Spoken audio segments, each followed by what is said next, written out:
Hi dear students, నేను మీ RS Reddy sir. మరి civils ఫలితాల్లో ప్రథమ స్థానం సంపాదించిన శక్తి దూబే ఐఏఎస్ గారు, మరి అదేవిధంగా సివిల్స్ ర్యాంకర్ సురేష్ గారు, వీరి నుంచి మనం ఏం నేర్చుకోవచ్చు? ఈ సివిల్స్ ర్యాంకర్స్ నుంచి ప్రస్తుతం కాంపిటేటివ్ ప్రిపేర్ అవుతున్న ఎవరైతే యాస్పిరెంట్స్ ఉన్నారో ఏ విషయాలు తెలుసుకోవాలి, వారిని ఇన్స్పిరేషన్గా తీసుకుని ఎలా ముందుకు వెళ్ళాలి అనే విషయాన్ని మనం ప్రస్తావన తీస్తే, ఒకటి సార్, ఈమె 3 అటెంప్ట్లో సివిల్స్ ప్రిమ్స్ ఫెయిల్. 3 అటెంప్ట్లో అయినా ఖచ్చితంగా సాధించాలనే దృఢ సంకల్పంతో ముందుకు వెళ్తూ 5th అటెంప్ట్లో మెయిన్స్ క్లియర్ చేసింది. 7th అటెంప్ట్లో national wide IAS first rank. ఇక్కడ పోరాటం అనేది ఇంపార్టెంట్ అండి. మనం ఏం చేస్తున్నాం? మొదటిసారి ప్రయత్నించి ఫెయిల్ అయ్యేసరికి నా వల్ల కాదు, సో ఇంతకంటే మరి నేను సాధించలేనేమో, నా క్యాపబిలిటీ లేదేమో అని చెప్పేసి మనం నిరాశ చెందుతున్నాం. మనందరికీ తెలిసిందే, పోరాటం చేసేటప్పుడు మనకంటే ముందు మనకంటే సమర్థులు ఉంటే, లేదా మనకంటే మంచిగా క్యాపబిలిటీ వాళ్ళు ఉంటే వాళ్ళకి ఉద్యోగాలు వస్తాయి. తదుపరి నువ్వు ఎక్కడైతే ఆపేసావో అక్కడి నుంచి మరలా ప్రారంభించాలి.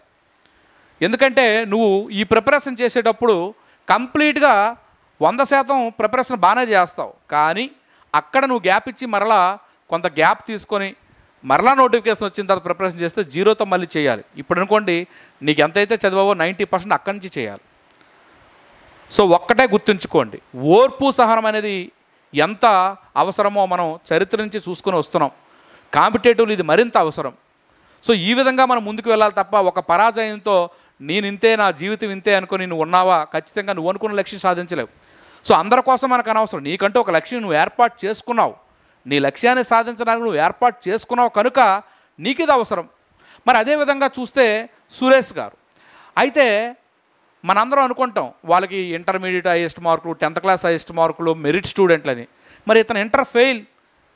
మన చుట్టుపక్కల చాలామంది చూస్తాం, ఒరే వాడు ఇంటర్ వరకు అసలు చదివేవాడు కాదురా, ఈరోజు గ్రూప్ 1 కేడర్లో ఉన్నాడురా, వాడికి అసలు చదువు వచ్చేది కాదురా, టీచర్ అయ్యాడురా, ఈ విధంగా మనం చెప్పుకుని ఉంటుంటాం.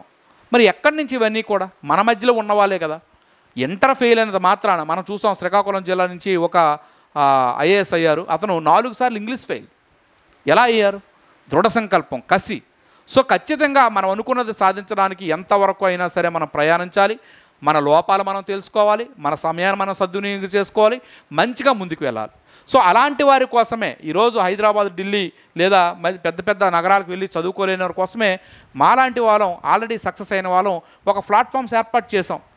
ఈ యొక్క ఏదైతే మన ఇంటి దగ్గర ట్యూషన్కి 1000 రూపాయలు ఇస్తారో, ఇలాగా 1000 రూపాయలతో, నెలకు 1000 రూపాయలతో మీరు మన యాప్లో జాయిన్ అయ్యి మీరు 2 సంవత్సరాల వరకు కూడా, 2 ఇయర్స్ వరకు కూడా మీరు కంప్లీట్గా గ్రూప్ 2 లాంగ్ టర్మ్, ఇంకా ఏదైనా ఏపీపీఎస్సీ ఈ యాప్తో ఫాలో అవ్వచ్చు. ఇలా 5 ఇన్స్టాల్మెంట్లో 5000 చేసినట్టయితే 2 సంవత్సరాలకి ఈ గ్రూప్ 2 లాంగ్ టర్మ్ అవ్వకపోతే 6 నెలల ఎక్స్టెన్షన్, అంటే మీరు చూసుకున్నట్టయితే నెలకి 400 రూపాయలు కూడా పడడం లేదు. సో ఈ విధంగా మనము ఏం చేస్తామంటే అద్భుతమైన ఆల్రెడీ సక్సెస్ అయిన అసిస్టెంట్ ప్రొఫెసర్స్, గ్రూప్ 1 ఆఫీసర్స్ వీళ్ళందరినీ తీసుకొచ్చి మీకు ఈ యొక్క సర్వీస్ అందిస్తున్నాం మన యాప్లో. Already group 2 long term start చేసాం. హైకోర్టు అనేది ఒకటి చేసాం. 3 ఇన్స్టాల్మెంట్స్ 3000 మీరు పే చేస్తే 1 year వ్యాలిడిటీ. అలాగే ఎఫ్ఎస్ఓ నోటిఫికేషన్ గురించి కానివ్వండి, ఈ గ్రూప్ 2 లాంగ్ టర్మ్ ఎవరైతే తీసుకున్నారో వీళ్ళందరికీ కూడా కంప్లీటెడ్గా ఏపీపీఎస్ నుంచి వచ్చిన ఏదైతే ప్రిమ్స్ ఆబ్జెక్టివ్ యొక్క వెర్షన్లో ఎండోర్మెంట్ కానివ్వండి, సిడిపిఓ కానివ్వండి, ఇవన్నీ కూడా అన్నీ కూడా ఫ్రీగానే అందిస్తున్నాం. సో ఈ అవకాశం ఎందుకోసం చేస్తున్నామంటే రానున్న మన మిత్రులు ఎవరైతే ఉన్నారో ఎక్కడెక్కడికి వెళ్ళి చదువుకోకుండా ఇంటి దగ్గరే మీ ఊర్లో ఉండి ఈ యాప్ ద్వారా జస్ట్ వైఫై కనెక్ట్ చేసుకుని మీరు కూడా విజయం సాధించాలనే కోరికతోనే ఈ ప్లాట్ఫామ్ ద్వారా మీ ముందుకుని వచ్చాను. ఒక్కసారి ఆలోచించండి. ఖచ్చితంగా మా సర్వీస్ అంతా కూడా మీలాంటి వాళ్ళ కోసమే కనుక మీ అందరూ కూడా ఖచ్చితంగా ఈ అవకాశాన్ని ఉపయోగించుకొని, సో ఇటువంటి ఫలితాలకు ముందుగా మనం ఇటువంటి సాధిస్తే తదుపరి మీకు ఇంకా సివిల్స్ లాంటి లక్ష్యం ఉంటే దానికోసం కూడా మనం ఏర్పాట్లు చేద్దాం. సో ఖచ్చితంగా ఏపీపీఎస్సీ, టీజీపీఎస్సీ లేదా ఇంకా గవర్నమెంట్ సెక్టార్లో ఉన్న ఏ దానికైనా సరే ప్రిపరేషన్ చేసి మీ లక్ష్యాన్ని మీరు నెరవేర్చుకుంటారని ఆశిస్తూ మీ RS Reddy sir. Thank you.